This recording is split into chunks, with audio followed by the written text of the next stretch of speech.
आपको क्या लगता है कि कथक में भी पढ़ाई की ज़रूरत होती है? कितना अच्छा सवाल किया है, क्योंकि पढ़ाई से नृत्य को तो जोड़ा ही नहीं जाता।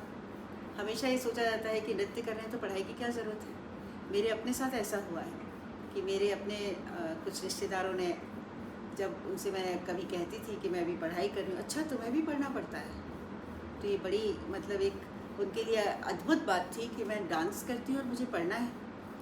और मुझे वो बहुत कोफ्त होती थी, मुझे बहुत बुरा लगता था, क्योंकि नृत्य के साथ आपको कितना कुछ जानना होता है। आपको काव्य जानना है, आपको दर्शन जानना है, कविता जाननी है, आपको इतिहास जानना है, भाषा जाननी है। और अगर आप ये सब नहीं जानेंगे तो आप अपने नृत्य को कभी इस तरह की कंटेंट दे ही नहीं पाएंगे जिसकी उसको ज़रूरत है। क्योंकि नृत्य में केवल आप स्किल नहीं सीखते हैं, केवल आप नृत्य नहीं सीखते, एक व्याकरण नहीं सीखते हैं, आप एक पूरी भाषा सीखते हैं।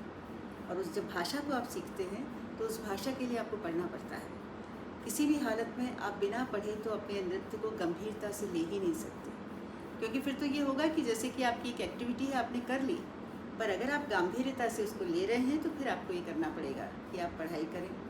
और उस पढ़ने के लिए आपको अपने पास एक ज़मीन तैयार करनी पड़ेगी जिसमें बीज उस तरह का डाल सकें जिससे एक अच्छा ऐसा पौधा प्रस्फुटित हो कि जिसमें सार्थक और विचारोत्तेजक नृत्य हो सके।